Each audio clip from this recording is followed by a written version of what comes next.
السلام علیکم ورحمۃ اللہ وبرکاتہ۔ بسم اللہ والصلاة والسلام علی رسول اللہ وبعد، اعوذ باللہ من الشیطان الرجیم، بسم اللہ الرحمن الرحیم۔ رب اشرح لی صدری ویسر لی امری واحلل عقدۃ من لسانی یفقہوا قولی۔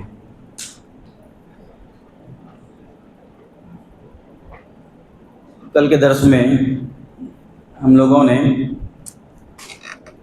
کتاب کے مؤلف امام محمد ابن عبد الوہاب رحمہ اللہ اور اس کتاب کے شارح فضیلۃ الشیخ علامہ محمد بن صالح العثیمین رحمہ اللہ کے بارے میں مختصر سنا۔ کتاب کی ابتدا بسم اللہ الرحمن الرحیم سے جو کی گئی، بسم اللہ الرحمن الرحیم کی شرح، اس کی تشریح بھی ہم نے سنی۔ اس کے بعد ابتدا میں جیسا کہ ہم نے کل سنا کہ امام محمد ابن عبد الوہاب رحمہ اللہ نے کتاب کی ابتدا میں 4 مسائل کا ذکر کیا، جیسا کہ بورڈ پر لکھا ہوا ہے کہ وہ 4 مسائل کیا کیا ہیں۔ پہلا مسئلہ علم ہے، دوسرا مسئلہ عمل ہے، تیسرا مسئلہ دعوت ہے اور چوتھا مسئلہ صبر ہے۔ یہ 4 مسائل کا ذکر سب سے پہلے کتاب کے اندر کیا گیا، اور ان 4 مسائل کے اندر سب سے پہلا جو مسئلہ ہے علم کا، اس علم کے اندر کہا کہ علم کیا چیز ہے؟ وہ معرفت الرب، یعنی اللہ کی معرفت۔ علم کا مطلب اللہ کو پہچاننا،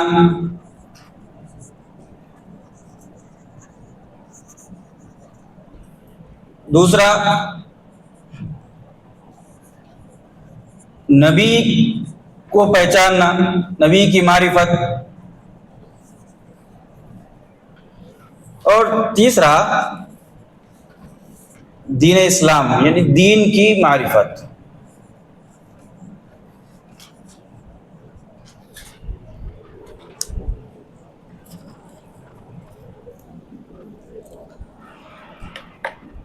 یعنی سب سے پہلا مسئلہ علم کا ہے، اور امام محمد ابن عبد الوہاب رحمہ اللہ نے علم جب کہا تو علم کا مطلب، علم کا حقیقی معنی، حقیقی مفہوم، علم کسے کہتے ہیں، کس چیز کا نام علم ہے، وہ یہاں پر واضح کیا۔ علم جب کہا جائے حقیقت میں، حقیقی علم، اصلی علم، وہ ان 3 چیزوں کی معرفت حاصل کرنے کا نام ہے۔ ایک تو رب کی معرفت، دوسرا نبی کی معرفت، تیسرا دین اسلام کی معرفت۔ ہم لوگ جب تعلیم، ہمارے سامنے جب تعلیم کا لفظ آتا ہے، یہاں پوچھا جاتا ہے کہ یہ بچہ کیا پڑھا ہوا ہے، کیا تعلیم حاصل کیا ہوا ہے، کیا اس کی علمی صلاحیت ہے، فوراً ہمارے ذہنوں کے اندر دنیاوی تعلیم کا رجحان آتا ہے۔ کسی سے بھی اگر پوچھے ہم آپ کی تعلیمی صلاحیت، قابلیت کیا ہے، فوراً وہ کہے گا کہ میں ڈاکٹر ہوں، میں انجینئر ہوں، یا میں لائر ہوں، یا دنیا کی جو ڈگریاں ہیں، دنیاوی علوم کو گنائے گا ہر شخص۔ لیکن یہ دنیاوی علوم کو علم کے نام پر گنانا، یہ اس بات کی نشانی ہے، علامت ہے کہ ہمارے ذہنوں میں دنیا ہی زیادہ غالب ہے، ورنہ علم کا حقیقی مطلب، حقیقی مفہوم کیا ہے؟ وہ رب کو پہچاننا، نبی کو پہچاننا، دین اسلام کو پہچاننا اور اس کا علم حاصل کرنا، یہی حقیقت میں علم، اسی کو کہتے ہیں۔ تو کہا کہ علم کے اندر سب سے پہلی چیز کیا ہے؟ معرفت اللہ، یعنی اللہ کی معرفت، اللہ کی پہچان۔ اب اللہ کی پہچان کیسے ہو؟ اللہ کی معرفت، اللہ کی پہچان ایسے آدمی حاصل کرے کہ اللہ کو پہچاننے کے بعد انسان اپنے دل کو، اپنے دماغ کو، اپنے جسم کے اعضاء کو، اپنے سر کو اللہ کے سامنے جھکا دے، ایسا علم اللہ کا حاصل کرے کہ اللہ کو پہچاننے کے بعد آدمی اپنے دل کو، اپنے دماغ کو، اپنے سر کو اللہ کے سامنے جھکا دے۔ اور کہا کہ علم اللہ رب العالمین کی معرفت کیسے حاصل ہو سکتی ہے؟ شارح کتاب نے کہا کہ اللہ کی جو معرفت ہے وہ اللہ کی کتاب قرآن مجید کے اندر اور اللہ کے نبی کی احادیث کے اندر جو آیات ہیں، جو اللہ رب العالمین کے فرامین، اللہ کے نبی کے جو فرامین ہیں، ان آیات اور فرامین کے ذریعے ہم اللہ کو پہچان سکتے ہیں۔ اور کہا اس کے علاوہ کائنات کے اندر مخلوقات کی جو نشانیاں ہیں، مخلوقات کے اندر ان مخلوقات پر غور اور فکر کر کے بھی ہم اللہ کو جان سکتے ہیں، اللہ کو پہچان سکتے ہیں۔ تو اللہ کی معرفت، اللہ کی پہچان کن کن چیزوں سے ہو سکتی ہے؟ ایک اللہ کی کتاب اور اللہ کے نبی کی حدیثوں کے ذریعے، اور دوسرا کائنات کے اندر مخلوقات میں جو اللہ کی نشانیاں ہیں، ان نشانیوں کو دیکھ کر بھی اللہ کی پہچان، اللہ کی معرفت بندہ حاصل کر سکتا ہے۔ یہ چیز یاد رکھیے ہمیشہ سے کہ اللہ کی معرفت دو چیزوں سے حاصل ہو سکتی ہے، ایک شرعی نصوص، شرعی دلیلیں جو قرآن اور حدیث کے اندر ہیں، اس سے اللہ کو پہچان سکتے ہیں، اور کائنات کے اندر، مخلوقات کے اندر جو نشانیاں ہیں، ان نشانیوں کے ذریعے اللہ کو ہم پہچان سکتے ہیں، جان سکتے ہیں۔ اور کہا کہ ان نشانیوں کے اندر آدمی جتنا غور و فکر کرے گا، جتنا تدبر کرے گا، اتنا ہی بندہ اپنے رب کو، اپنے خالق کو، اپنے معبود کو جانے گا، پہچانے گا۔ قرآن مجید کی آیت دلیل کے طور پہ شارح رحمہ اللہ نے ذکر فرمائی، یہ سورہ زاریات کی آیت نمبر 20 اور 21 ہے۔ اس میں اللہ نے کہا کہ وَفِي الْأَرْضِ آيَاتٌ لِّلْمُوقِنِينَ، کہ زمین کے اندر یقین کرنے والوں کے لیے نشانیاں ہیں، وَفِي أَنفُسِكُمْ، اور تمہاری خود ذات کے اندر، افلا تبصرون، کیا تم ان چیزوں کو دیکھتے نہیں؟ یعنی اللہ نے قرآن مجید کے اندر ہم کو، انسانوں کو اس بات کی دعوت دی کہ زمین میں جو اللہ کی نشانیاں ہیں، اللہ کے جو مخلوقات ہیں، ان پر غور و فکر کیا جائے، اور خود ہماری نفس کے اندر، ہمارے جسم کے اندر، ہماری جان کے اندر بھی اللہ کی جو عظیم نشانیاں ہیں، ان نشانیوں پر بھی اللہ نے غور و فکر کرنے کی دعوت ہم انسانوں کو دی۔ کیوں دی؟ جب ہم ان آیات پر، ان نشانیوں پر غور کریں گے، اللہ کی معرفت ہم کو حاصل ہوگی، اللہ کی پہچان ہم کو حاصل ہوگی۔ تو سب سے پہلی چیز علم کے اندر وہ ہے معرفت رب، یعنی اللہ کی معرفت، اور دوسری چیز معرفت النبی، اللہ کے نبی کی پہچان، اللہ کے نبی کی معرفت۔ اب اللہ کے نبی کی معرفت کیسے حاصل ہو؟ اللہ کے نبی کو ایسے ہم پہچانیں کہ اللہ کے نبی کی پہچان ہونے کے بعد ہم اللہ کے رسول صلی اللہ علیہ وسلم کی لائی ہوئی ہدایت کو تسلیم کر لیں۔ اللہ کے نبی صلی اللہ علیہ وسلم نے جو خبریں ہم کو بتائی، ہم کو سنائی، ان ساری خبروں کی ہم تصدیق کریں، اور پھر اللہ کے نبی صلی اللہ علیہ وسلم نے جن چیزوں کو کرنے کا حکم دیا وہ کام ہم کریں، اور جن چیزوں سے اللہ کے نبی نے روکا ان چیزوں سے ہم اپنے آپ کو روکے رکھیں۔ اس طریقے سے نبی کی پہچان، نبی کی معرفت ایک بندے کو، مومن کو کرنی چاہیے۔ اور اللہ رب العالمین نے قرآن مجید کے اندر سورہ نساء کی آیت نمبر 65 میں بیان فرمایا کہ اللہ کے رسول صلی اللہ علیہ وسلم کو پہچاننے کے بعد، اللہ کے نبی کی شریعت کو ماننے کے بعد آدمی اس وقت تک مومن نہیں ہو سکتا جب تک کہ اللہ کے نبی کی شریعت کو اپنی زندگیوں کے اندر نافذ نہ کرے۔ اللہ کے نبی نے ہمارے زندگی کے معاملات میں جو فیصلہ کیا ہے، اللہ کے رسول صلی اللہ علیہ وسلم کے ان فیصلوں پر ہم راضی ہوں، چاہے وہ فیصلے ہمارے نفس کے موافق ہو یا وہ فیصلے ہمارے نفس کے مخالف ہوں۔ ایک مومن بندے کا شیوا یہ ہونا چاہیے کہ جب نبی کا فرمان آ جائے، نبی کے فرمان کے آگے ہم اپنے آپ کو جھکا دیں، اپنے آپ کا ہمارا جو سر ہے وہ کم کر لیں اللہ کے نبی صلی اللہ علیہ وسلم کے حکم کے آگے۔ اللہ رب العالمین نے کہا فلا وربك لا يؤمنون حتى يحكموك فيما شجر بينهم ثم لا يجدوا في انفسهم حرجا مما قضيت ويسلموا تسلیما. سورہ نساء کی آیت نمبر 65 ہے. اس میں اللہ رب العالمین نے کہا کہ اللہ کی قسم، آپ کے رب کی قسم، یہ لوگ اس وقت تک مومن نہیں ہو سکتے جب تک کہ اپنے درمیان کے معاملات میں آپ کو اپنا فیصلہ کرنے والا یا حکم نہ بنا لے. اللہ نے قسم کھاتے ہوئے کہا کہ آپ کے رب کی قسم، لوگ آدمی مسلمان اس وقت نہیں ہو سکتا جب تک کہ اپنے آپسی جھگڑوں، آپسی اختلافات، آپسی معاملات میں نبی کی بات کو حکم، جج نہ مان لے، اس وقت تک آدمی مومن نہیں ہو سکتا. پھر اللہ رب العالمین نے کہا کہ ثم لا یجدوا فی انفسہم حرجا مما قضیت ویسلموا تسلیما. پھر اللہ رب کے نبی صلی اللہ علیہ وسلم جو بھی فیصلہ ہمارے معاملات کے اندر کر لیں، اس فیصلے کے تعلق سے ہمارے دل کے اندر ذرہ برابر بھی حرج نہ ہو، شک و شبہ نہ ہو، یا ناگواری ہمارے دل کے اندر نہ ہو. وَيُسَلِّمُ تَسْلِيمًا، اور مکمل طور پر ہم اللہ کے نبی کی حکم، اللہ کے نبی کے فیصلوں کے آگے جھک جائیں، سر تسلیم خم کر لیں. اس طریقے سے نبی کی پہچان ہم پر ضروری ہے، نبی کی معرفت ہم پر واجب ہے. اس کے بعد تیسری چیز، علم کا پہلا مطلب اللہ کی معرفت، علم کا دوسرا مطلب نبی کی معرفت. اور نبی کو کیسے پہچاننا، کس طریقے سے نبی کی معرفت حاصل کرنا، کہ ایسی معرفت حاصل کرنا کہ اس کے بعد ہم نبی کے لائے ہوئے دین کے آگے اپنے آپ کو جھکا دینا. اس طریقے سے نبی کو ہم پہچانیں.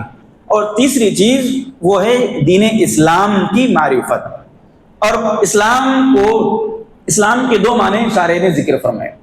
ایک اسلام کا عام معنی ہے اور ایک اسلام کا خاص معنی ہے. اسلام کا عام معنی کیا ہے کہ جب سے اللہ رب العالمین نے نبیوں کو بھیجا اس وقت سے لے کر قیامت کی صبح تک آدمی اپنے آپ کو اللہ کے سامنے جھکائے، یہ اسلام کا عام مفہوم ہے. عام مفہوم ہے اسلام کا. اللہ رب العالمین نے کہا کہ جتنے پیغمبر اللہ کے نبی صلی اللہ علیہ وسلم سے پہلے اللہ نے بھیجے، ان سارے پیغمبروں، سارے نبیوں کی جو شریعت تھی وہ اسلامی تھی. ہر ایک کا دین اسلام تھا. ہر نبی، جو بھی نبی اللہ نے نوح علیہ السلام سے اللہ کے رسول تک مبعوث کیا، بھیجا، ہر نبی کا دین اسلام ہی تھا. ہر نبی نے اسلام ہی کی دعوت دی. اللہ رب العالمین نے حضرت ابراہیم علیہ السلام کے تعلق سے ذکر فرمایا سورہ بقرہ کی آیت 128.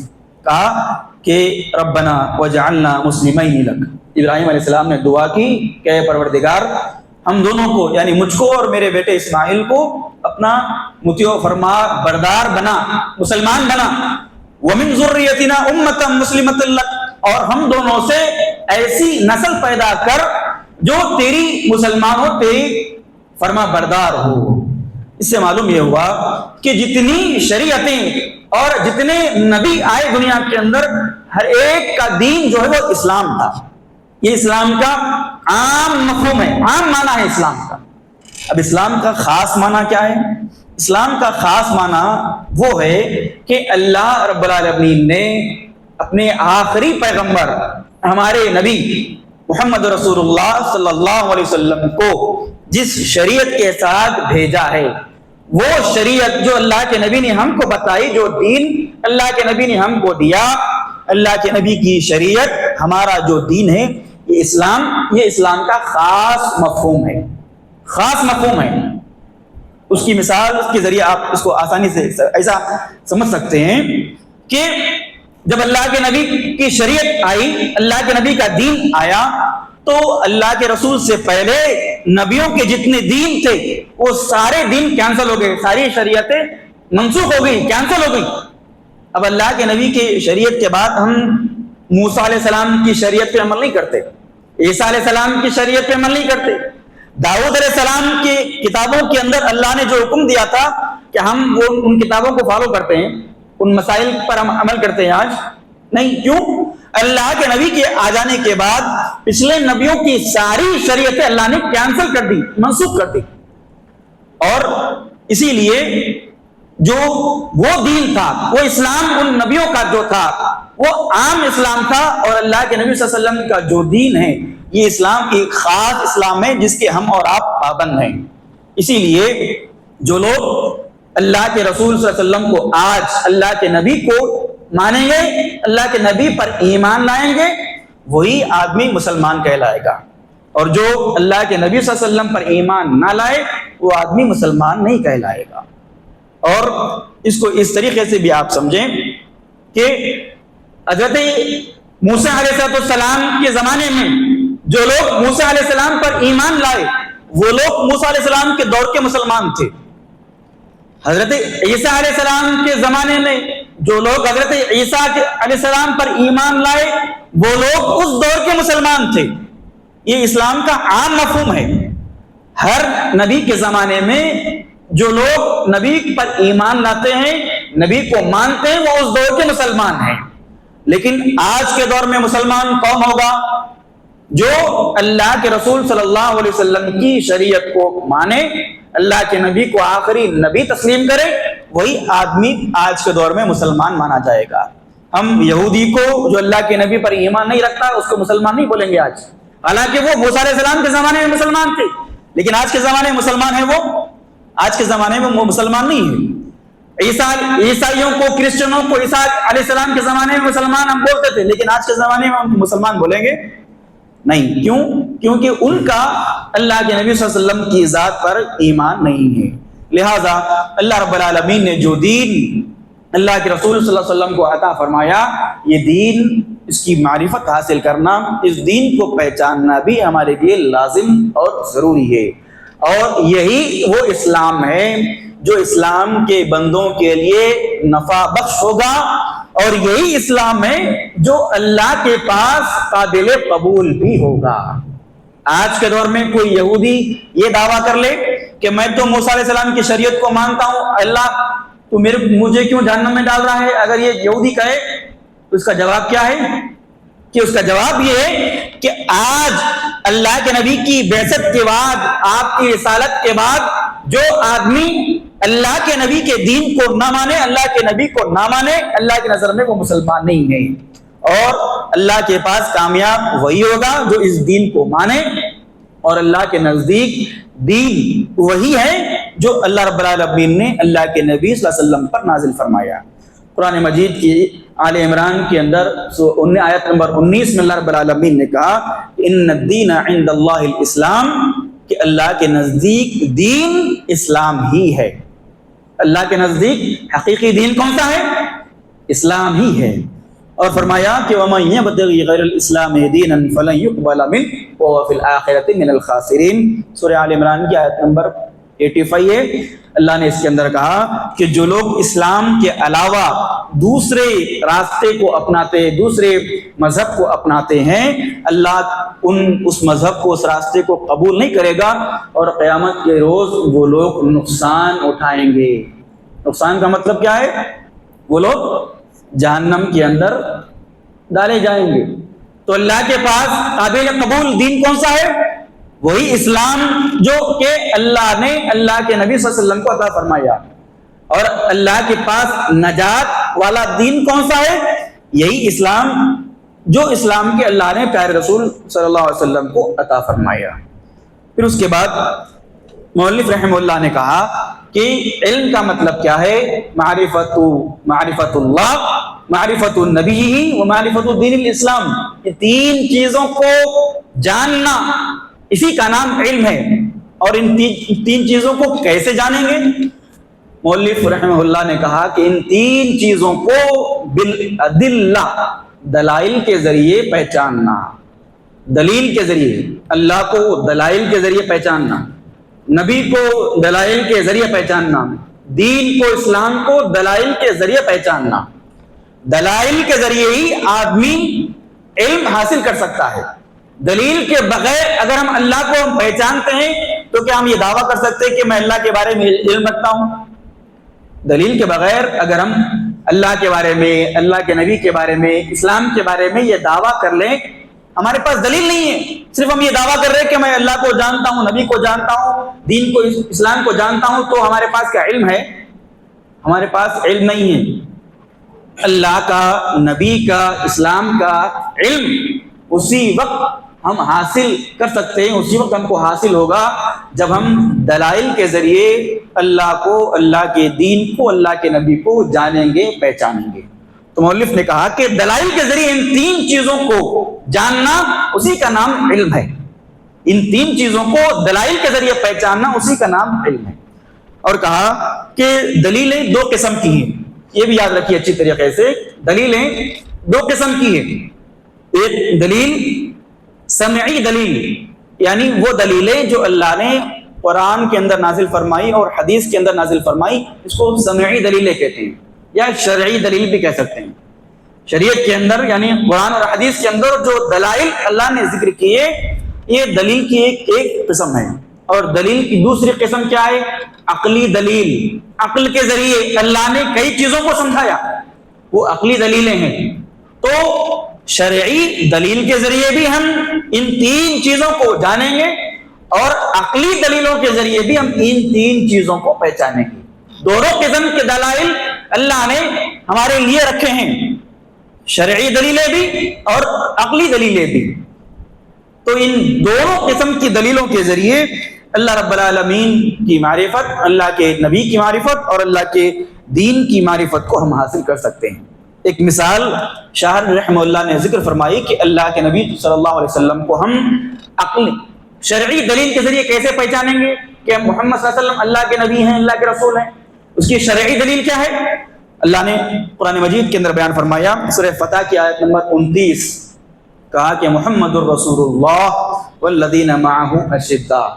اللہ نے قرآن میں کہا کہ محمد الرسول اللہ, محمد صلی اللہ علیہ وسلم اللہ کے رسول ہیں. یہ شرعی دلیل ہے, اللہ کے نبی کی رسالت کی شرعی دلیل ہے. اور ایک جگہ پر اللہ رب العالمین نے سورہ آل عمران کی آیت نمبر 144 میں کہا وما محمد الا رسول قد خلت من قبلہ الرسل, کہ محمد صلی اللہ علیہ وسلم رسول ہی ہیں اور آپ سے پہلے بھی کئی سالے رسول گزر چکے ہیں. یہ کیا ہے؟ اللہ کے نبی کی رسالت کی عقلی دلیل ہے یا شرعی دلیل ہے؟ وما محمد الا رسول قد خلت من قبلہ الرسل, یہ عقلی دلیل ہے یا شرعی دلیل ہے؟ بولیے, آپ کو جو سمجھ میں آ رہا ہے بولیے. شرعی دلیل ہے یا عقلی دلیل ہے؟ شرعی دلیل ہے. کیوں؟ اللہ نے کتاب کے اندر ذکر فرمائی, قرآن کے اندر ذکر کیا اللہ نے کہ اللہ کے نبی صلی اللہ علیہ وسلم, محمد صلی اللہ علیہ وسلم اللہ کے رسول, اللہ کے نبی ہیں. اور مولوی رحم اللہ نے آگے ذکر کیا کہ اللہ کے نبی صلی اللہ علیہ وسلم کی رسالت پر عقلی دلیلیں بھی اللہ رب العالمین نے رکھی ہیں مومنوں کے لیے, انسانوں کے لیے. عقلی دلیلیں کیسی ہیں؟ اللہ کے رسول صلی اللہ علیہ وسلم نے جو خبریں ہم کو دی اور جو فیصلے ہمارے معاملات کے اندر کیے, جو شریعت کے احکامات اللہ کے نبی نے ہم کو بتائے, اور جن چیزوں کی جو مسائل جیسی نفاست سے, جیسی باریکی سے اللہ کے نبی نے ہم کو بتلائے, یہ ساری چیزیں عقلی اعتبار سے اس بات کی دلیل ہے کہ اللہ کے نبی صلی اللہ علیہ وسلم اللہ کے رسول ہی ہیں. اللہ کے نبی کے علاوہ کوئی آدمی دین کے یا زندگی کے معاملات کا فیصلہ انسانوں کے بارے میں نہیں کر سکتا. جیسا اللہ کے نبی نے ہم کو ہماری زندگی گزارنے کا ہر طریقہ بتایا, ہر چھوٹے سے چھوٹا, باریک سے باریک طریقہ اللہ کے نبی نے بتایا. نبی کے علاوہ کوئی عام انسان اس طریقے کی شریعت یا اس طریقے کا لائے عمل انسانی زندگی کو نہیں دے سکتا. تو یہ عقلی دلیل ہے اللہ کے نبی صلی اللہ علیہ وسلم کے نبی اور رسول ہونے کی. اور پھر اللہ کے نبی صلی اللہ علیہ وسلم نے غیبی امور کا تذکرہ فرمایا, کئی غیبی معاملات, غیبی خبریں اللہ کے نبی صلی اللہ علیہ وسلم نے بیان فرمائی, ایسی چیزیں کہ جس کو انسان جانتا نہیں ہے. اللہ کے نبی صلی اللہ علیہ وسلم نے یاجوج ماجوج کی خبر دی, دجال کی خبر دی, قیامت کے احوال کی خبر دی, خبر کے اندر ہونے والے واقعات کی اللہ کے نبی نے خبر دی. اب یہ غیبی معاملات ہیں, نبی کے علاوہ کوئی عام انسان ان غیبی چیزوں کو بیان نہیں کر سکتا. تو یہ چیزیں بھی اس بات کی دلیل ہے کہ اللہ کے نبی صلی اللہ علیہ وسلم کون ہے؟ محمد صلی اللہ علیہ وسلم اللہ کے نبی اور اللہ کے رسول ہیں. تو یہ اللہ کے نبی صلی اللہ علیہ وسلم کی جو خبریں ہیں یہ کون سی دلیل ہے اللہ کے رسول کی رسالت کی؟ عقلی دلیلیں ہیں. یعنی ہم کسی آدمی کو جو اللہ کے نبی صلی اللہ علیہ وسلم کی رسالت کا انکار کرنے والا ہے اس کو ہم بتا سکتے ہیں کہ دیکھو اللہ کے نبی صلی اللہ علیہ وسلم ایک انسان تھے ہماری طرح، اس کے باوجود یہ غیبی امور کے تعلق سے اللہ کے نبی نے خبریں دی. اس کا مفہوم، اس کا سیدھا سیدھا معنی یہ ہے کہ اللہ کے نبی صلی اللہ علیہ وسلم نے وحی کی روشنی میں، اللہ کے نبی کے علم کی روشنی میں، اللہ رب العالمین کے علم کی روشنی میں یہ خبریں دی ہیں. تو عقلی اور نقلی، شرعی اور عقلی دونوں دلائل کے ذریعے اللہ کو پہچاننا، نبی کو پہچاننا اور دین کو پہچاننا، اسی کا نام علم ہے، اسی کا نام علم ہے. اب آئیے دوسری چیز، کیا ہے دوسرا مسئلہ؟ عمل. علم حاصل ہو گیا، اب علم کے بعد دوسری چیز کیا ہے؟ والعمل به، اس علم کے مطابق عمل کرنا. یعنی اللہ پر ایمان لے کر آ گیا آدمی، اللہ کو پہچان لیا، نبی کو پہچان لیا، دین کی معرفت حاصل کر لیا. اب اس علم کا تقاضا یہ ہے کہ آدمی اس علم کے مطابق عمل کرے. لازم ہے کہ آدمی جب علم حاصل کر لیا، اس علم حاصل کیے ہوئے علم کے مطابق عمل کرنا، اپنی زندگی کے اندر اس علم کو نافذ کرنا، یہ بھی آدمی پر لازم ہے. دوسرا اہم ترین مسئلہ ہے انسانوں کے لیے، علم حاصل کرنا پہلا ہے، دوسرا اس علم کے مطابق عمل کرنا ہے.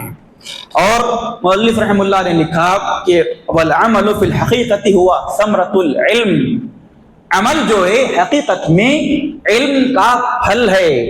علم ایک بیج ہے جو ہم زمین میں بوتے ہیں، اپنے دل کے اندر بوتے ہیں. اب اس کا پھل کیسے نکلتا ہے؟ عمل کے ذریعے. علم ایک بیج ہے جو زمین میں ڈالی جائے، اب اس بیج کے ذریعے درخت اگ جائے، بہترین، سب سے بہترین خوشبودار رنگدار پھل پھول اس کے نکلیں اس درخت کے. تو یہ جو پھول ہیں، یہ پھل ہیں، اس بیج کا ثمرہ ہے، اس بیج کا نتیجہ ہے. تو علم بیج ہے اور اس کا جو نتیجہ ہے وہ عمل کے ذریعے ہماری زندگی کے اندر ہونا چاہیے.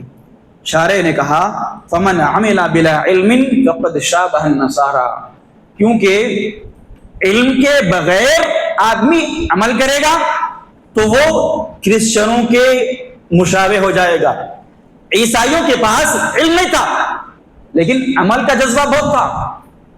علم نہیں تھا ان کے پاس، عمل کا جذبہ بہت تھا، اور اس عمل کے جذبے نے ان کو ایسے عمل کرنے پر ابھارا کہ جس کا اللہ نے کبھی ان کو حکم نہیں دیا تھا. قرآن مجید کے اندر اللہ نے کہا کہ رہبانیت یعنی دنیا کو چھوڑ چھاڑ کے جنگلوں میں پہاڑوں میں جا کے رہ جانا، سالوں سال دنیا سے الگ تھلگ ہو کر اللہ کی عبادت میں مشغول ہو جانا، اس کو رہبانیت کہتے ہیں. اللہ نے کہا کہ یہ رہبانیت اللہ نے عیسائیوں پر نافذ نہیں کی تھی، لیکن انہوں نے عمل کے نام پر یہ ساری چیزیں دین کے اندر شامل کر لی، کیونکہ علم حاصل نہیں کیا، علم کا شوق نہیں تھا، علم نہیں تھا ان کے پاس، لیکن عمل کا جذبہ تھا، جس کی وجہ سے وہ لوگ گمراہ ہوئے. تو علم کے بغیر اگر عمل کرے گا تو وہ عیسائیوں کے مشابہ ہو جائے گا آدمی. اور کہا علم آ جانے کے بعد عمل نہ کرے تو پھر اس کا معاملہ یہودیوں کے مشابہ ہو جائے گا. سمجھے؟ عیسائی اور یہودی دونوں بھی قومیں، کون سی قومیں ہیں یہ؟ گمراہ قومیں ہیں یا ہدایت یافتہ قومیں ہیں؟ گمراہ قومیں ہیں، ہدایت یافتہ قومیں ہیں؟ گمراہ قومیں. ہر نماز میں ہر رکعت کے اندر پڑھتے ہیں غیر المغضوب علیہم ولا الضالین، غیر المغضوب علیہم ولا الضالین. یہی عیسائی اور یہودی ان لوگوں سے مراد ہے. تو کہا کہ علم نہ ہو تب عمل کرے تب وہ آدمی عیسائیوں کے مشابہ ہو جائے گا، یعنی گمراہ ہو جائے گا.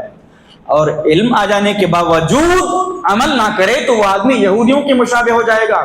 یہودیوں کے پاس بہت علم تھا، عالم تھے اور کتابوں کے بہترین، لیکن عمل نہیں تھا ان کے پاس. عمل کے نام پہ کوئی چیز ان کی عملی زندگی کے اندر موجود نہیں تھی. تو کہا علم ہوتے ہوئے عمل نہ کرے تو وہ بھی گمراہ ہے، اور علم نہ رکھتے ہوئے اگر عمل کرا آدمی تو وہ بھی گمراہ ہے.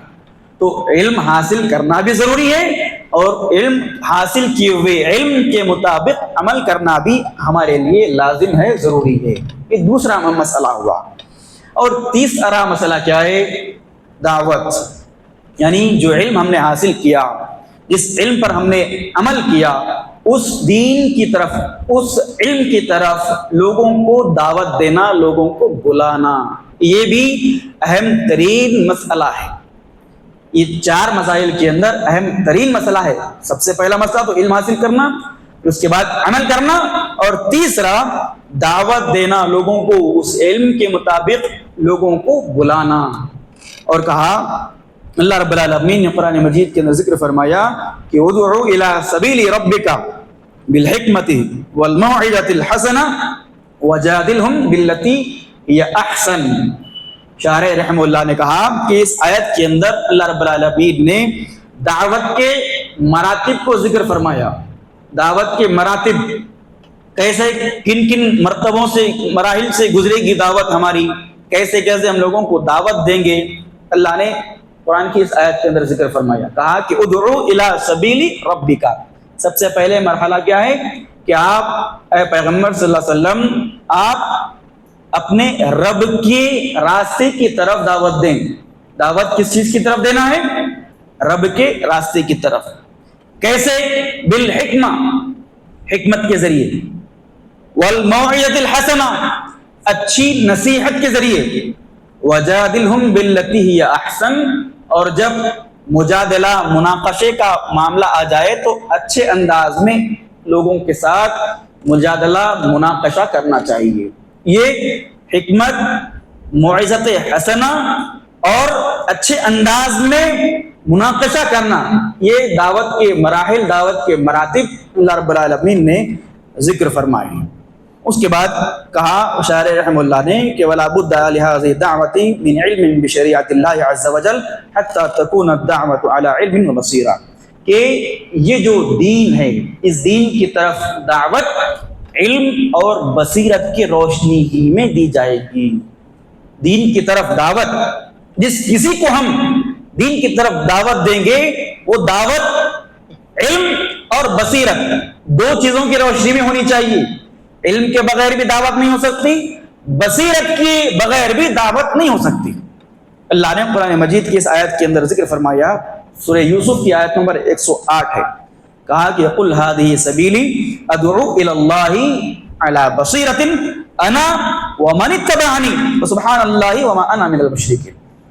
اللہ کے نبی صلی اللہ علیہ وسلم سے کہلوایا اللہ نے کہ قل هذه سبیلی، اے پیغمبر صلی اللہ علیہ وسلم آپ کہہ دیجئے کہ یہ میرا راستہ ہے، ادعو الی اللہ، میں اللہ کی طرف دعوت دیتا ہوں۔ کیسے؟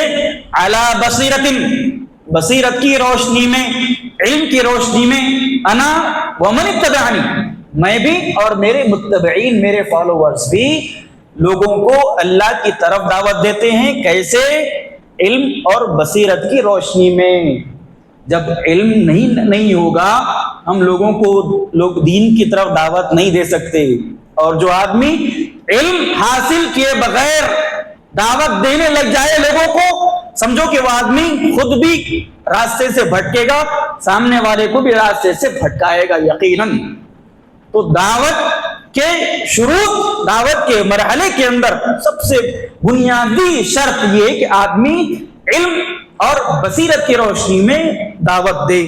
اور کہا کہ سب سے پہلے داعی کو، دعوت دینے والے کو علم، شرعی علم بھی ہونا چاہیے، اور اس بات کا بھی اس کو علم ہونا چاہیے کہ ہم دعوت کیسے دیں۔ ایک تو کس چیز کی طرف بلا رہا ہے اس کا بھی علم، یعنی دین کی طرف بلا رہا ہے تو دین کا علم ہونا چاہیے۔ وہ کیفیت الدعوہ، دعوت دینے کا انداز، دعوت کا طریقہ بھی اس کو معلوم ہونا چاہیے۔ ایسے نہیں کہ جیسے اس کے دل میں آیا قرآن کی دعوت دینا شروع کر دیا، جیسے اس کے دل میں آیا، من میں آیا، دین کی دعوت دینے لگ گیا، جس طریقے کو چاہا دعوت کے لیے وہ استعمال کر لیا، ایسا نہیں۔ دعوت جس کی دے رہا ہے اس کا بھی علم ہو، دعوت دینے کا طریقہ بھی اس کو معلوم ہو، اور جس کو دعوت دے رہا ہے اس کی نفسیات کے بارے میں بھی جانے۔ یعنی تین چیزیں ہیں۔ پہلی چیز کیا ہے؟ جس کی طرف دعوت دے رہا ہے، یعنی دین کی اگر طرف دعوت دے رہا تو دین کا علم بھی اس کو ہو۔ دوسری چیز کیا ہے؟ دعوت دینے کا طریقہ بھی اس کے پاس ہو۔ اور تیسری چیز، جس شخص کو، جس آدمی کو، جس قوم کو دعوت دے رہا ہے اس قوم کے حالات کو، ان کے نفسیات کو بھی جانے داعی۔ یہ تین چیزیں جب علم حاصل کرے گا، ان تین چیزوں کا داعی، حقیقی معنی میں وہی داعی اللہ کہلائے گا، اللہ کی طرف دعوت دینے والا کہلائے گا۔ آج ہم ہمارے معاشرے میں دیکھتے ہیں، ہمارے سماج کے اندر، ہمارے شہر کے اندر بھی جو لوگ دعوت کے نام پہ گمراہی کا شکار ہوئے، ان دعوت کے ان تین اصولوں پر ان لوگوں کو جانچ کے دیکھیے۔ آپ دعوت کی جو تین اصول بتائے گئے ہیں، ان اصولوں پر ان لوگوں کو جانچ کے دیکھیے کہ ان کے پاس دین کا علم ہے، نہیں ہے۔ نتیجے میں کیا ہوا؟ گمراہ ہوئے، لوگوں کی گمراہی کا سبب بنے۔ دوسرا، دعوت کا طریقہ ہے ان کے پاس، اللہ کے نبی نے جن طریقوں سے دعوت دی، کیا ان لوگوں نے اس طریقے سے دعوت کو دیا؟ نہیں۔ نتیجے میں کیا ہوا؟ گمراہی کا شکار ہوئے۔ تیسرا، جن کو دعوت دے رہے ہیں ان کے حالات، ان کے نفسیات کو جانے نہیں، لہذا نتیجے میں ان کی دعوت بھی بیکار ہوئی، ان کی محنت بھی بیکار ہوئی، گمراہی کا شکار ہوئے۔ لہذا دعوت کی یہ تین شروط، تین مراحل بڑے ہی اہم ترین ہیں۔ اس کے بعد مولوی رحمہ اللہ نے ذکر کیا کہ دعوت کئی چیزوں سے ہو سکتی ہے۔ کیسے کیسے ہو سکتی ہے؟ خطاب کے ذریعے، تقریر کے ذریعے لوگوں کو بلانا، یہ بھی دعوت ہے۔ محاضرات، دروس کے ذریعے، جیسے ہم بیٹھے ہیں درس دے رہے ہیں، ایسے درس کے ذریعے بھی لوگوں کو سمجھانا، یہ بھی دعوت ہے۔ یا کتابیں لکھنا، پمفلیٹس لکھنا، لوگوں میں تقسیم کرنا، یہ بھی دعوت کا طریقہ ہے۔ یا کتابیں لکھنا، یہ بھی دعوت کا طریقہ ہے۔ یا علمی مجالس منعقد کرنا، اس کے اندر لوگوں کو پڑھانا سمجھانا، یہ بھی دعوت کا طریقہ ہے۔ اور مناقشے کے انداز میں پڑھانا سمجھانا لوگوں کو، مناقشہ مطلب جیسا ہم لوگ مل کر بیٹھے ہوئے، ایک مسئلہ ہم لے لیے، مسئلہ وضو کا مسئلہ ہم لے لیے، وضو کیسے کرنا ہے، وضو کے کیا شرائط ہیں، وضو کے ارکان کیا ہیں، ایک مسئلے کو ہم لیے۔ اب سوال جواب کے انداز میں اس مسئلے پر دلائل کی روشنی میں ہم بات چیت کر رہے ہیں، یہ بھی دعوت کا ایک طریقہ ہے۔ اور شارح رحمہ اللہ نے لکھا کہ دعوت کا یہ طریقہ، مناقشے کا یہ طریقہ سب سے مؤثر طریقہ ہے دعوت کو پھیلانے کا۔ یعنی ہم آگے والی کی بات کو بھی سنیں، ہماری بات کا بھی جواب دیں، سوال بھی کریں جواب بھی دیں، جواب سنیں بھی، سوال اس سے بھی کریں، یہ دعوت کا بڑا مؤثر ذریعہ ہے۔ تو یہ ساری چیزیں دعوت کے اندر آتی ہیں۔ دعوت کا ایک مفہوم صرف یہ نہیں کہ باہر نکل رہے لوگوں کو پکڑ کے لا رہے، سمجھا رہے، ان کو دعوت ہی نہیں، ساری چیزیں دعوت کے اندر شامل ہیں۔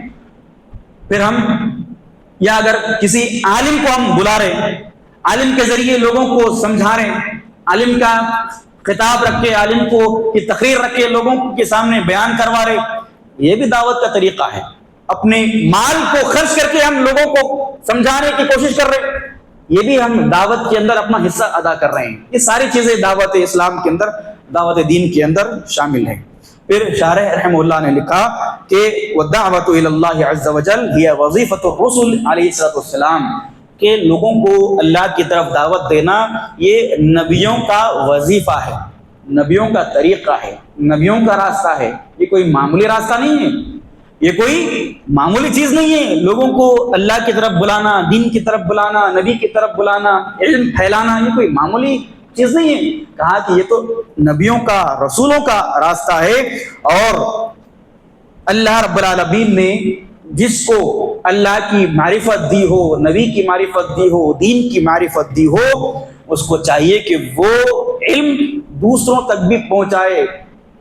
حضرت علی رضی اللہ تعالی عنہ کی روایت مؤلف شارح رحمہ اللہ نے ذکر فرمائی، اللہ کے نبی صلی اللہ علیہ وسلم نے حضرت علی رضی اللہ عنہ کو خیبر کی طرف، زمینوں کی طرف بھیجا اور نصیحت کی۔ حضرت علی رضی اللہ عنہ کو کہا کہ انفذ علی رسلک حتی تتنزل بساحتہم ثم ادعوہم الی الاسلام، کہ علی آپ آرام سے چلتے جائیے، جب یہودیوں کی سرزمین پر آپ پہنچ جائے، اخبرہم بما یجب علیہم من حق اللہ تعالی، ان کو خبر دو، آپ ان کو یہ بات بتاؤ کہ اللہ کے کیا حقوق ان پر ہیں۔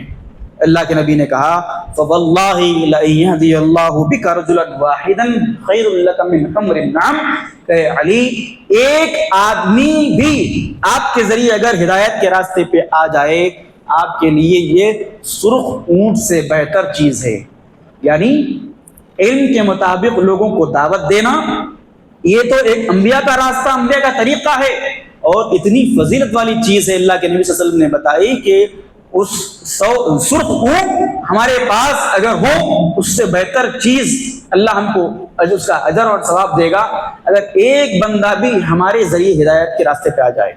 ایک بندہ بھی، ایک آدمی، ایک نوجوان جس کو ہم پکڑ کے لائیں درس کے اندر بٹھائیں، ایک آدمی کے دل کے اندر بھی ان کتابوں کی بات دل میں اتر جائے، ہمیشہ اس کا اجر، اس کا ثواب آپ کو ملتا رہے گا.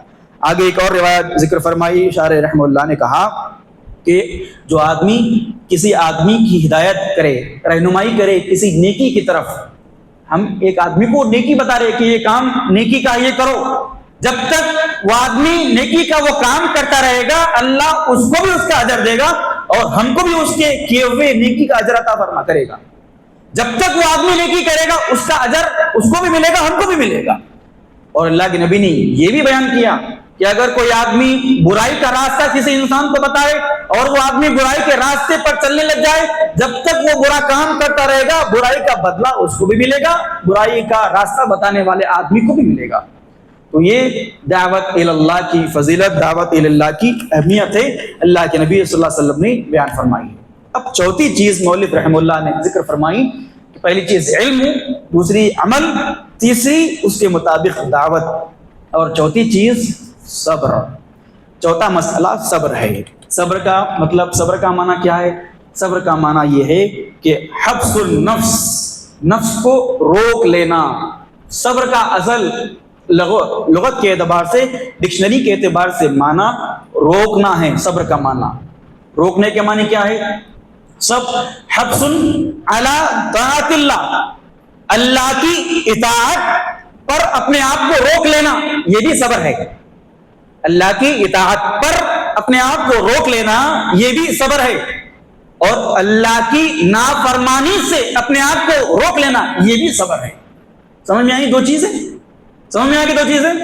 اطاعت پر اپنے آپ کو جمے رکھنا، روک لینا یہ بھی صبر ہے، اور اللہ کی نافرمانی سے اپنے آپ کو بچا لینا، روک لینا یہ بھی صبر کے اندر شامل ہے. اور شارح رحمہ اللہ نے لکھا کہ صبر ہر آدمی کے لیے لازم اور ضروری ہے، بالخصوص وہ آدمی جو لوگوں کو نیکی کا راستہ بتاتا ہے، بھلائی کا حکم دیتا ہے، اللہ کے راستے کی طرف دعوت دیتا ہے. اس دعوت دینے والے آدمی کے لیے تو صبر لازم ہے، صبر ضروری ہے. کیونکہ شارح رحمہ اللہ نے لکھا کہ انسان کی فطرت میں جب آپ خیر کے راستے کی طرف لوگوں کو بلائیں گے تو لوگ آپ کو برا بھلا کہیں گے. خیر کا راستہ اگر آپ بتائیں گے آپ کو یقینی طور پہ لوگ برا بھلا کہیں گے، تکلیف پہنچائیں گے، چاہے وہ تکلیف زبان کے ذریعے ہو، ہاتھ کے ذریعے ہو، یا پھر پیٹ پیچھے ہو، سامنے ہو، کسی نہ کسی طریقے سے آدمی آپ کو تکلیف دے گا. انسان، یہ انسان کی فطرت کے اندر ہے. تو داعی اللہ، جو دین کا داعی ہے، اللہ کی طرف بلانے والا ہے، اس کو صبر کرنا لازم اور ضروری ہے. کہا اللہ رب العالمین نے کہ وَلَقَدْ كُذِّبَتْ رُسُلٌ مِّن قَبْلِكَ فَصَبَرُوا عَلَىٰ مَا كُذِّبُوا وَأُوذُوا حَتَّىٰ أَتَاهُمْ نَصْرُنَا. اللہ نے نبیوں کی تاریخ بیان کی، کہا کہ وَلَقَدْ كُذِّبَتْ رُسُلٌ مِّن قَبْلِكَ، کہ آپ سے پہلے جتنے نبی اور رسول گئے ہیں ان لوگوں کی بھی تکذیب کی گئی، وہ لوگ بھی جھٹلائے گئے، ان کی قوم کے لوگوں نے ان کو جھٹلایا. فَصَبَرُوا، تو وہ لوگ، ان نبیوں نے کیا کیا؟ صبر کیا. مَا كُذِّبُوا وَأُوذُوا، پھر ان کی قوم نے صرف تکذیب کر کے نہیں چھوڑا، نبیوں کو اذیت بھی، تکلیف پہنچائی، مختلف قسم کی آزمائشوں میں مبتلا کیا نبیوں کو. اللہ نے کہا کہ حتیٰ اتاہم نصرنا، یہاں تک کہ اللہ کی مدد آ گئی ان کے پاس. تو یہ لوگوں کی عام فطرت ہے. نبیوں کے ساتھ یہ واقعہ ہوا ہے کہ جب بھی نبیوں نے لوگوں کو اللہ کی طرف بلایا، لوگوں نے تکذیب کی، جھٹلایا اور تکلیف پہنچائی، اور اللہ رب العالمین کی مدد بالآخر نبیوں کے ساتھ ہی آئی. اور مولف شارح رحمہ اللہ نے لکھا کہ بالآخر دعوت اللہ دینے والے کے ساتھ اللہ کی مدد آ کر ہی رہتی ہے، چاہے اس کی زندگی کے اندر ہو یا اس کی گزر جانے کے بعد ہو، اللہ کی مدد داعی کے ساتھ ہمیشہ آتی ہے۔ اللہ کی مدد آنے کا مطلب یہ نہیں کہ ہماری زندگی کے اندر ہی ہماری دعوت کا رزلٹ آ جائے، ایسا نہیں ہو سکتا۔ جیسے آج ہم لوگ دعوت کے لیے، علم حاصل کرنے کے لیے بیٹھے ہیں، تو ضروری نہیں کہ پورے ہماری جمعیت کے نوجوان آ کر ہمارے سامنے علم حاصل کرنے کے لیے بیٹھ جائے۔ اگر بیٹھ گئے تو یہ ہماری دعوت کا فوری رزلٹ ہے، لیکن فوری رزلٹ کبھی بھی ہماری داعی کی زندگی میں نہیں آتا۔ اللہ تعالیٰ مدد دیتا ہے، نتیجہ دیتا ہے، کبھی دیر سے آتا ہے، کبھی داعی کے دنیا سے گزر جانے کے بعد بھی لوگ اس کو پہچانتے ہیں، اس کی دعوت کو قبول کرتے ہیں۔ تو داعی کے ساتھ اللہ کی مدد تو ضرور آ کر رہتی ہے، لیکن صبر کا دامن ہمیشہ دعوت اللہ دینے والے آدمی کو، لوگوں کو دین کی طرف بلانے والے آدمی کے پاس صبر لازم ہونا چاہیے، صبر کا دامن ہمیشہ اس کو تھامے رکھنا چاہیے۔ اللہ رب العالمین نے قرآن مجید کے اندر بیان فرمایا، سورہ انسان کی آیت نمبر 23 سے کہا، اِنَّا نَحْنُ نَزَّلْنَا عَلَيْكَ الْقُرْآنَ تَنزِيلًا، کہ پیغمبر ہم نے آپ پر قرآن نازل فرمایا ہے، آہستہ آہستہ تھوڑا تھوڑا ہم نے آپ پر قرآن نازل فرمایا ہے۔ یہ آیت ہے، اللہ نے کہا آپ پر ہم نے قرآن نازل کیا۔ اب قرآن نازل کیا، اللہ نے اس واقعے کو بیان کیا، اس کے بعد فوری کیا ہونا چاہیے؟ قرآن اللہ کی نعمت ہے، نبی پر اللہ نے قرآن کی نعمت نازل فرمائی، اس کے بعد حقیقت میں ہونا کیا چاہیے؟ اگر اللہ نے آپ پر قرآن نازل کیا تو آپ کو چاہیے کہ آپ اللہ کا شکر ادا کریں، یہ بات ہونی چاہیے۔ لیکن آگے اللہ نے کیا بیان کیا؟ فاصبر لحکم ربک، اے پیغمبر آپ اپنے رب کے حکم پر صبر کیجئے۔ قرآن جو اللہ نے آپ پر نازل کیا، یہ قرآن اور اس کی نشر و اشاعت کرنا، اس کی دعوت پہنچانا، لوگوں کو قرآن کی طرف بلانا کوئی آسان کام نہیں ہے، لہٰذا آپ صبر کرتے رہیے۔ اللہ نے دوسرا حکم صبر کا دیا۔ معلوم ہوا کہ ہر داعی کے ساتھ زندگی میں مشکلات، پریشانیاں آئیں گی، اس کو صبر کا دامن تھامے رہنا چاہیے۔ پھر کہا کہ اللہ کے رسول صلی اللہ علیہ وسلم نے خود اپنی زندگی کے اندر صبر کیا، آپ کی قوم نے آپ کو تکلیفیں پہنچائی، اذیتیں دی، مارا، آپ کے چہرے سے خون نکلا، آپ نے اپنے چہرے سے خون کو صاف کیا، پوچھا، اس کے باوجود قوم کے لیے کیا دعا کی؟ اللہم اغفر لقومی فإنہم لا یعلمون، اے اللہ میری قوم کو تو بخش دے، یہ لوگ مجھ کو جانتی نہیں، یہ قوم مجھ کو پہچانتی نہیں۔ تو صبر کا دامن اللہ کے نبی صلی اللہ علیہ وسلم نے بھی تھاما، اور صبر ہر داعی کو اپنی زندگی میں رکھنا چاہیے۔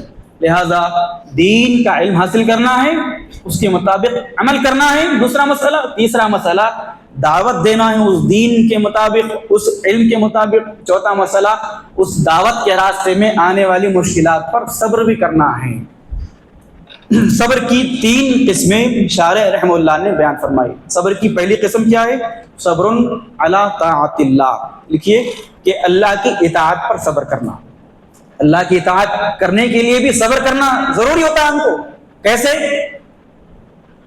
سردی کا موسم ہے، عشاء یا فجر کی نماز کے لیے ہم کو اٹھنا ہے، ٹھنڈے پانی سے وضو کرنا ہے، وضو کر رہے ہیں ہم، تکلیف ہے، اس کے باوجود صبر کرتے ہوئے وضو کر رہے ہیں ٹھنڈے پانی سے۔ اللہ کی اطاعت پر صبر ہے، یہ اللہ کی اطاعت پر صبر، یہ صبر کی ایک قسم ہے۔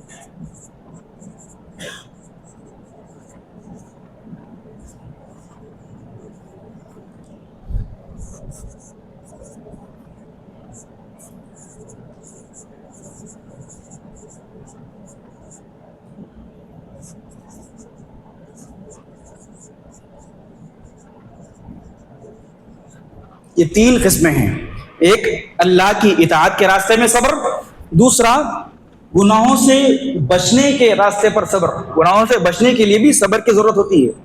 اور تیسرا اللہ رب العالمین نے جو تقدیر کے فیصلے ہمارے لیے کیے ہیں اللہ کے ان فیصلوں پر بھی صبر کرنا چاہیے. یہ 3 صبر کی قسمیں ہیں. اس کے بعد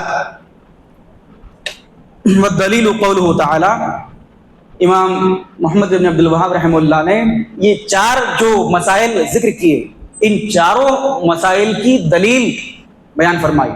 کہا کہ اس کی دلیل کیا ہے، ایک علم، عمل، دعوت، صبر، یہ چیزیں، یہ مسائل ضروری کیوں ہیں اور اس کی دلیل کیا ہے. کہا کہ اس کی دلیل قرآن مجید کی وہ سورت ہے جس کو ہم سورہ عصر کہتے ہیں.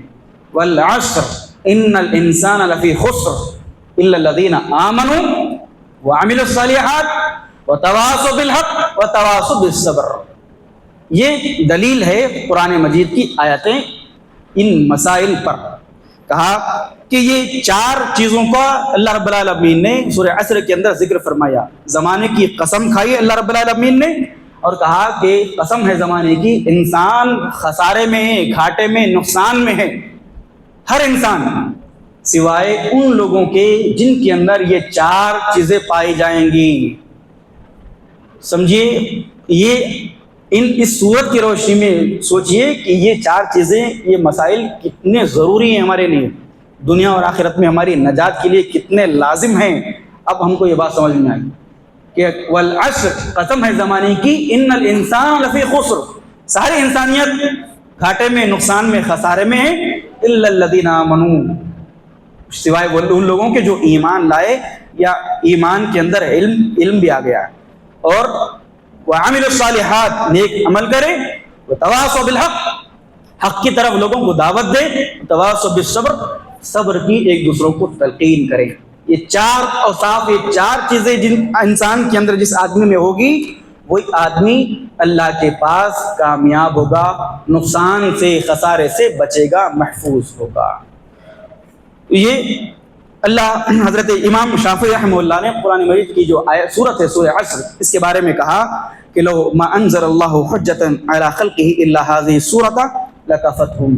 امام شافعی نے کہا کہ انسانوں پر حجت کے لیے صرف سورہ عصر اگر نازل ہوتی تو ان کے لیے کافی تھا. یعنی امام شافعی کے قول کا مطلب یہ ہے کہ لوگوں کو ایمان پر ابھارنے کے لیے، یا لوگوں کو عمل پر ابھارنے کے لیے، یا لوگوں کو دعوت اللہ پر ابھارنے کے لیے، یا لوگوں کو صبر پر ابھارنے کے لیے قرآن کی یہ آیت، یہ سورت سورہ عصر اگر نازل کر دیتا اللہ تو کافی تھا. اس کے علاوہ کوئی اور چیز نازل کرنے کی ضرورت نہیں تھی. اتنی اہم ترین یہ سورت ہے. پھر اس کے بعد مؤلف رحمہ اللہ نے ذکر کیا کہ وقال البخاری رحمہ اللہ باب العلم قبل القول والعمل والدلیل قوله تعالی فاعلم انه لا الہ الا اللہ واستغفر لذنبک. امام بخاری رحمہ اللہ نے اپنے کتاب کے اندر صحیح بخاری کے اندر ایک باب باندھا. اس باب کا نام رکھا کہ باب العلم، العلم قبل القول والعمل، قول اور عمل سے پہلے علم کا باب.